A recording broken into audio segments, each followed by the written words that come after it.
Hello दोस्तों, नमस्कार। DR. Verma education में आपका स्वागत है। आज हम प्राचीन इतिहास के अंतर्गत 7वां चैप्टर लेकर आए हैं, जिसका नाम है बौद्ध धर्म। तो चलिए शुरू करते हैं। बौद्ध धर्म के संस्थापक गौतम बुद्ध थे। इन्हें एशिया का ज्योतिपुंज कहा जाता है, यानी light of Asia. Gautam Buddha का जन्म 563 ईसा पूर्व में कपिलवस्तु के लुम्बिनी नामक स्थान पर हुआ था। इनके पिता शुद्धोधन शाक्यगढ़ के मुखिया थे। इनकी माता माया देवी की मृत्यु इनके जन्म के 7वें दिन ही हो गई थी। इनका लालन पालन इनकी सौतेली माँ प्रजापति गौतमी ने किया था। इनके बचपन का नाम सिद्धार्थ था। गौतम बुद्ध का विवाह 16 वर्ष की अवस्था में यशोधरा के साथ हुआ। इनके पुत्र का नाम राहुल था। सिद्धार्थ जब कपिलवस्तु की सैर पर निकले तो उन्होंने निम्न 4 दृश्यों को क्रमशः देखा। नंबर 1, बूढ़ा व्यक्ति। नंबर 2, एक बीमार व्यक्ति। नंबर 3, शव यानी एक मृतक व्यक्ति को। और नंबर 4, एक सन्यासी।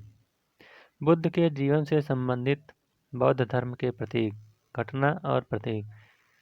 जन्म कमल एवं साण। गृहत्याग घोड़ा। ज्ञान पीपल या बोध वृक्ष। निर्वाण पदचिन्ह। और मृत्यु स्तूप का प्रतीक है।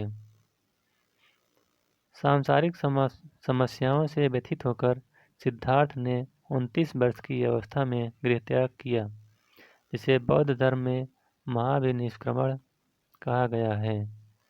गृहत्याग करने के बाद सिद्धार्थ बुद्ध ने वैशाली के आलार कालाम से सांख्य दर्शन की शिक्षा ग्रहण की।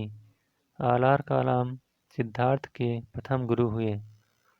आलार कालाम के बाद सिद्धार्थ ने राजगीर के रुद्रक रामपुत्र से शिक्षा ग्रहण की।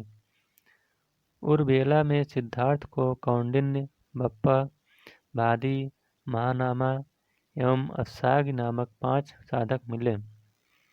बिना अन्न जल ग्रहण किए 6 वर्ष की कठिन तपस्या के बाद 35 वर्ष की आयु में बैसाख की पूर्णिमा की रात निरंजना यानी फाल्गु नदी के किनारे पीपल वृक्ष के नीचे सिद्धार्थ को ज्ञान प्राप्त हुआ।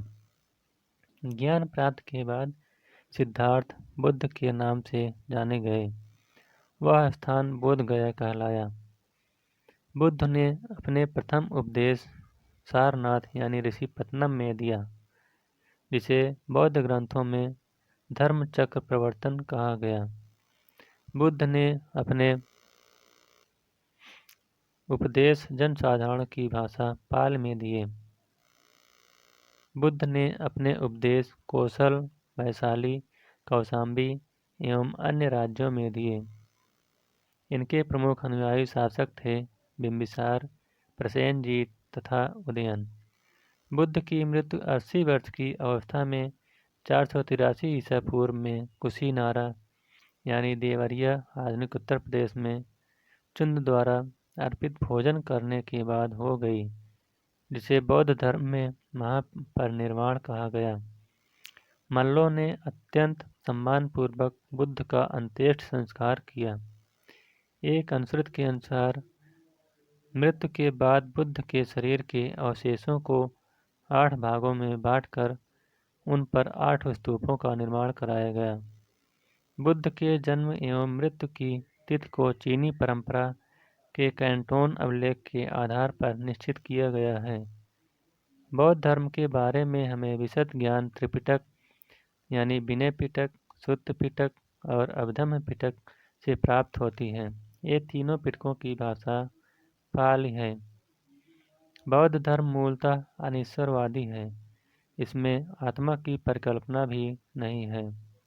बौद्ध धर्म में पुनर्जन्म की मान्यता है। त्रिपुरा को क्षीण हो जाने की अवस्था को ही बुद्ध ने निर्वाण कहा है। विश्व दुखों से भरा है का सिद्धांत बुद्ध ने उपनिषद से लिया है। बुद्ध के अनुयायी दो भागों में विभाजित थे। नंबर 1, भिक्षुक। भिक्षुक उन्हें कहते हैं जिन्होंने बौद्ध धर्म के प्रचार के लिए जिन्होंने संन्यास ग्रहण किया, उन्हें भिक्षुक कहा गया। और नंबर 2, उपासक।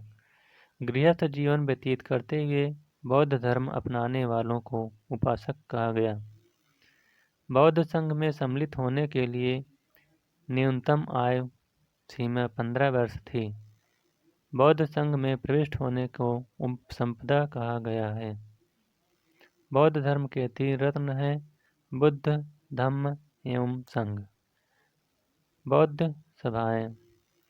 सभा एक कालम सभा है, दूसरी कालम समय, स्थान, अध्यक्ष और शासनकाल। यानी प्रथम बौद्ध संगीत जो 483 ईसा पूर्व में हुई, यह राजगृह में हुई थी। इसके अध्यक्ष महाकश्यप थे और यह अजातशत्रु के शासनकाल में हुई थी। द्वितीय बौद्ध संगीत यह वैशाली में 383 ईसा पूर्व में कालाशोक के शासनकाल में हुई थी, जिसके अध्यक्ष सभाकामी थे। तृतीय बौद्ध संगीत यह पाटलिपुत्र में हुई थी, जो 255 ईसा पूर्व अशोक के समय। इसके अध्यक्ष मोगल पुत्र तीस्य थे। चतुर्थ बौद्ध संगीत कुंडल वन में हुई थी, ईसा पूर्व की प्रथम शताब्दी में। इसके अध्यक्ष वसुमित्र या अश्वघोष थे, जो कि कनिष्क के शासनकाल में हुई थी।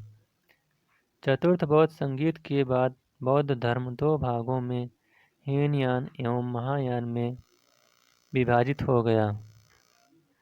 धार्मिक जुलूस का प्रारंभ सबसे पहले बौद्ध धर्म के द्वारा प्रारंभ किया गया।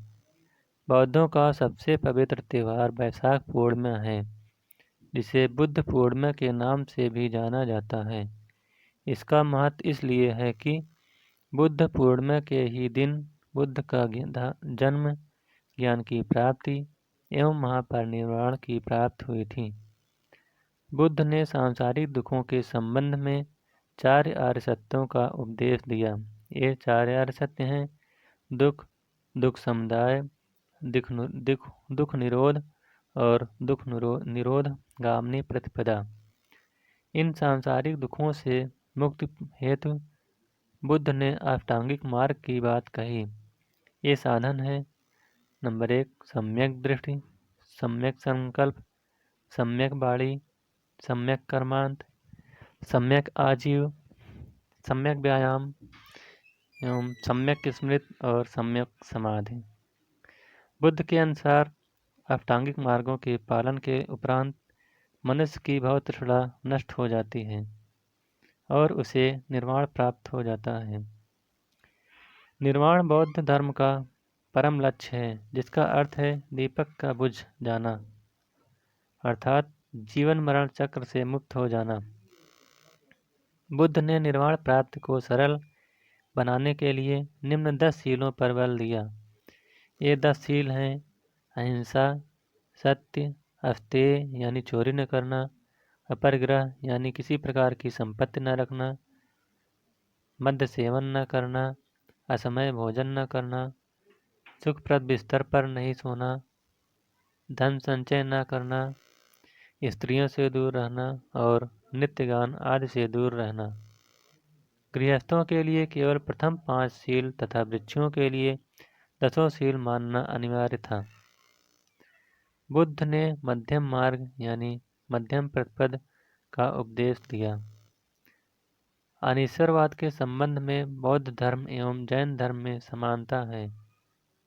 जातक कथाएं प्रदर्शित करती हैं कि बोधिसत्व का अवतार मनुष्य रूप में भी हो सकता है तथा पशुओं के रूप में भी हो सकता है। बोधिसत्व के रूप में पुनर्जन्मों की दीर्घ श्रृंखला के अंतर्गत बुद्ध ने शाक्य मुनि के रूप में अपना अंतिम जन्म प्राप्त किया, किंतु इसके उपरांत मैत्रेय तथा अन्य अनाम बुद्ध अभी अवतरित होने शेष हैं। सर्वाधिक बुद्ध मूर्तियों का निर्माण गांधार शैली के अंतर्गत किया गया, लेकिन बुद्ध की प्रथम मूर्ति संभवतः मथुरा कला के अंतर्गत बनी थी। तिब्बत, भूटान, एवं पड़ोसी देशों में बौद्ध धर्म का प्रचार पद्मसंभव ने किया। इनका संबंध बौद्ध धर्म के वज्रयान शाखा से था। इनकी 123 फीट ऊंची मूर्ति हिमाचल प्रदेश रेवाल झील में है। तो इस प्रकार से बौद्ध धर्म का ये पाठ समाप्त होता हुआ। अगर ये वीडियो आपको अच्छा लगे तो वीडियो को लाइक, शेयर, कमेंट और चैनल को सब्सक्राइब करिएगा। Thank you.